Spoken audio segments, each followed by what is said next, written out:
friends, Harvey Michaels here. Welcome back to our wild ride with Danshui President Plunge Spear Bloom, a story that had me on the edge of my seat while writing it. I'm excited to share a taste with you today. If you're new here, go ahead and tap that like button and subscribe. You won't want to miss what's coming next.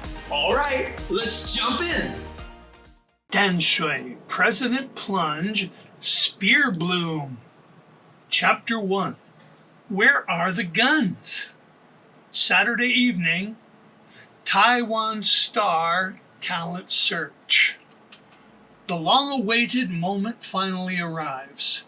Sisters Ping Ping and An An, in non-matching ankle-length dark gray plaid skirts and long-sleeve white blouses, take full sure slides onto the Taiwan Star Talent Search stage with their brother, one on each side of him. A collective gasp for air fills every studio microphone. The reality of facing live what everyone imagined so many times now they're seeing in person. The entire island nation shared over and over the gut-wrenching trauma of hearing Jimmy's father say goodbye to his family before being dramatically murdered. Citizens shared feelings as if they themselves were there, savagely blown about in the security van, all etched in their collective psyches by coverage so instant and then so hyped. Within an hour, and nonstop thereafter, news shows magnified the super typhoon supercharged victim horror story. News anchors, sparing no details, also reenacted for viewers the terrible hostage-taking of Wang Sanbao security team's family members at gun and knife point. Every news cycle of television and radio news analyzed the peak typhoon-timed dramatic kidnapping of Wang Sanbao. News shows continue to fill empty space in their reporting by displaying the incredible video and audio of what came to be called President Plunge, punctuated by the Twin Twisters video of two rare offshore tornadoes replayed countless times. Now, barely one day later, society from north to south takes a time out to process their co-experienced gaping wound that could not be processed, so fresh and still unsolved. This moment is pregnant with expectation, but for what? Many millions watching can't explain. Everyone is tuned in by TV, computer, or smartphone. Rooms are hushed. People sit stunned with the unfolding reality, handkerchiefs and tissues kept close. Time feels like a frozen river suddenly falling apart in lurching pieces. Jimmy's healthy, half-Aboriginal light chocolate skin, his athletic build, and his ready, perfect smile make the few girls in the audience who aren't already in love with him swoon a bit. He wears the same clothes he had on in the advertisements for this evening's show, which played all week. Black pants, a long-sleeve white dress shirt, but he traded a black vest for the multicolored one, and he left the black fedora hat at home. No one can tell that Jimmy and his sisters have on makeup. Elder sister Ping Ping put on relatively little, but offstage it was obvious. The lights seemed turned up a little brighter, and the extra enthusiastic applause requires no prompting. Emotions are already touchy, tinder dry, grass fire ready. One judge's eyes are overflowing as she claps along with everyone. Several in the audience are openly crying. Jimmy is pure poise. He walks with a casual but deliberate gait up to a half-height spinet upright piano that was moved out during the advertising break. Jimmy thanks everyone, looking right and left in the audience and directly at the judge's table. In each direction, he silently mouths, "Thank you." They play no notes to warm up. Jimmy turns his head sideways, a signal to his sisters, then back forward. He nods slightly in a rhythm. Later, he will tell a reporter he imagined his father sitting in the living room, now with a sad and brave smile and a larger nod to his sisters. They start playing. It is an intense, emotionally challenging song to hear, even without the family photos and videos playing simultaneously in the background and on screens around the studio and around the country. Jimmy is in dozens of pictures growing up with his father and mother and his sisters. Home videos are edited together where they are playing and praying in a variety of places, but mostly at home, in their yard or in their living room. The pictures and videos move much faster than the iconic lyrics of the slow melodic song appearing in Chinese and English at the bottom of home TV screens, the exact words from the Bible. Psalm 23, "The Lord is my shepherd. The Lord is my shepherd, I shall not want. He maketh me to lie down in green pastures. He leadeth me by the still waters. He restoreth my soul. He leadeth me in the paths of righteousness for his name's sake. Yea, though I walk through the valley of the shadow of death, I will fear no evil, for thou art with me. Thy rod and thy staff, they comfort me. Thou preparest a table for me in the presence of mine enemies. Thou anointest my head with oil, my cup runneth over. Surely goodness and mercy shall follow me all the days of my life, and I will dwell in the house of the Lord forever and ever." Different people experience the song in unique ways and later describe it differently, which is surprising for the simple but intensely beautiful ballad that it is. A small segment of the surveyed audience claim they were bothered by it, saying it was haunting and distant. But the overwhelming majority say the quiet intensity and closeness encouraged and inspired them. It made them feel spiritually in their seats, in their living rooms, in their hearts. Jimmy's voice differs from the original singer Marty Goetz's. Jimmy is younger and quicker to hit notes. Generous vibrato, as in the original, fooled sensitive observers into thinking Jimmy was releasing sadness into his voice. The song and the performance are mesmerizing. It is a highest professional quality, mistake-free performance, including skillfully done violin and cello trills, playing harmony solos and melody duets. When they finish the first song, the audience claps as if they don't believe what they have heard.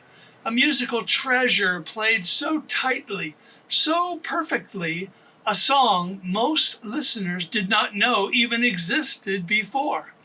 Online reaction also shows explosive approval, polling gratitude to Jimmy and his sisters for introducing the song, as well as for their heavenly performance, proving to listeners, new to the song or not, it is a timeless classic. Though told to not clap until the performances end, the audience leaps to their feet and enthusiastically applauds and cheers long and loud. Outside Fish Chopper. The distinctive voice of Taiwan Star Talent Search famous judge Candy was familiar to Paul. She introduced Jimmy and his sisters, who would accompany Jimmy for his 2 songs. Polite applause died down quickly. The piano melody captivated from the start, and combined with violin and cello following each other in powerful harmony and scales and melodies of their own, Paul and millions of others were enraptured by the quality of the music. Just then, something reminded Paul of sensing movement from across the street before he got on the phone with his wife. Why do I think of that now? He never really saw Romeo ambling out of the fish chopper, down the driveway and around the corner. Romeo turned right and right again 15 minutes earlier, back up the incline to the convenience store, just across and down from the Sanzhr police station. Turtle Skipper and Coco. Ahua bends downward, cringing, thinking about the last weeks. He allowed himself very little sleep and no decent meals except those Coco forced him to eat. He mourns now the waste of time that defined his existence, realizing those weeks were only slightly more oppressive than the last decades serving kingfish. Smiling with no joy, Ahua gazes out on the diver-propelled vehicle Coco rode behind from Danshui port, now secure on the deck. Coco helped him with the design and even assembled some of the reinforced weaving of multiple layers of rope and cable into the winching mechanism which brought the DPV back on board Black Pearl unassisted. Kingfish never asked Turtle Skipper to salvage the DPV after they got President Wang on the Zodiac with Hunter, Romeo, and Coco. Kingfish never said what would become of the DPV, so Turtle Skipper used his boilerplate fallback rule to never waste and figured out a way. When Kingfish found out Ahua would bring the DPV up on deck, he told his Turtle Skipper from that time on, Black Pearl and everything on board belonged to him, Turtle Skipper, legally and rightfully. Kingfish made a big thing of it in front of the whole crew, shaking Ahua's hand and toasting with plastic water bottles. Besides Black Pearl, Kingfish showed Ahua a bank book record proving Coco had a large bank account. Ahua didn't trust the display of supposed generosity. Nevertheless, it baffled Ahua and reminded him there was no figuring Kingfish. At any rate, there was nothing to say. You didn't question Kingfish's thinking. That wasn't permitted. Kingfish showed Turtle Skipper hospital documents, medical proof that his condition was terminal and his time was short. He assured Turtle Skipper that Kingfish understood how overworked and invaluable Turtle Skipper was to the fishing success they enjoyed over many years, and that he wanted to do right by his faithful skipper. But Ahua knew in his gut, as he knew no razor-sharp hook straightens and dulls on its own, he could not trust Kingfish. Ahua witnessed many gaming ploys over the years where Kingfish played people. Ahua came to understand his master, his prison warden, his boss, Kingfish.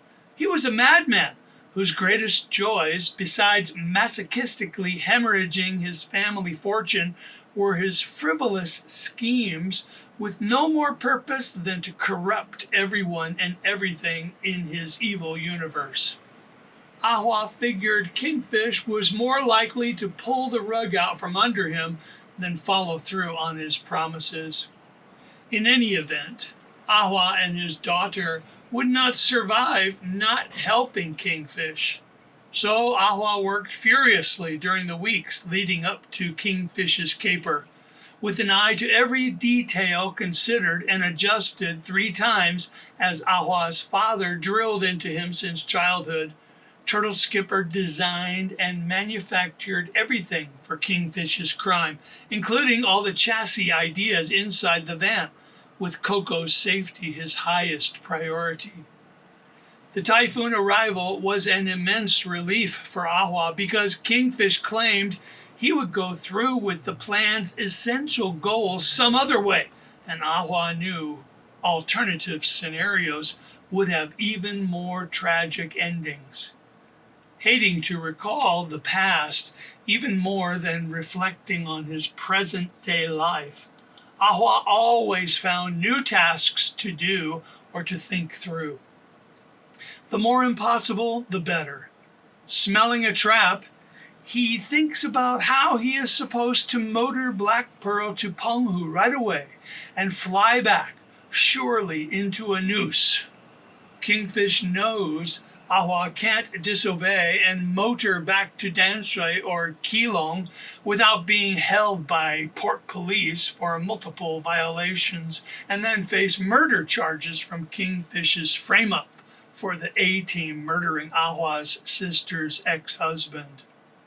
Without even looking at the screen first, he gladly answers the special ringtone phone call interrupting his spiraling negative reverie. Romeo just took off. He's going to call Kingfish. Oh, my dear daughter, then this is it. I wanted to be with you and save you, but you know what to do. I miss you, Daddy-o. I want more time. Honey, listen to me. Ask God for help.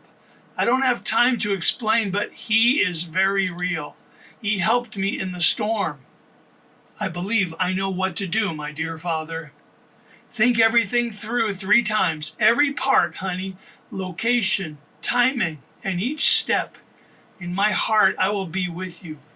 Daddy-o, talk to me. I will hear Romeo coming. We have time. Ahua is weeping in soft breaths from exhaustion and from despair. He dares not bring up more about what is ahead for either of them. He wants what she wants. More time listening to the other's voice. Tell me about Miaoli fields of strawberries. Sing me a song, Daddy-o. Honey Mountain, you are the song in my heart. She whispers intensely to him, I have loved every bit of our time, daughter and father. I never knew the love between a woman and a man, but no one knows a better father or more love between a daughter and father than I do. Coco, when you were just a baby, there were times we talked together nonstop. I talked to you or you talked to me, and if you were awake, you would not let go of my hand or sometimes my ear. Maybe it sounded like babbling to strangers, but I understood because I knew I was yours and you were mine, and somehow we were truly talking. It's always been just that way for us. Daddy-o, I remember one time when I was very little, Auntie Huame wasn't too sick to walk with me, and we went to wait for you to come in and birth. I remember laughing and singing and telling Auntie that the seagulls were laughing and singing with me. Coming home, Daddy-o's coming home, hey, hey. Coco clears her throat and pleads, Daddy-o, tell me you're coming home. I'm coming home, Coco. I'll see you soon, honey. He pauses and says, you get ready. Be calm. I have to do some things here. Bye. And he was gone. And that's a wrap for today. Thanks so much for tuning in. I'd love to hear your thoughts in the comments. What stood out to you? If you're enjoying the journey, please share with a friend. It means the world to me. Want to hold the whole Danshui President Plunge adventure in your hand? It's waiting for you on Amazon. And if you do, please leave a quick review. Until next time, take care. I'll be right here ready for the next chapter. See you then.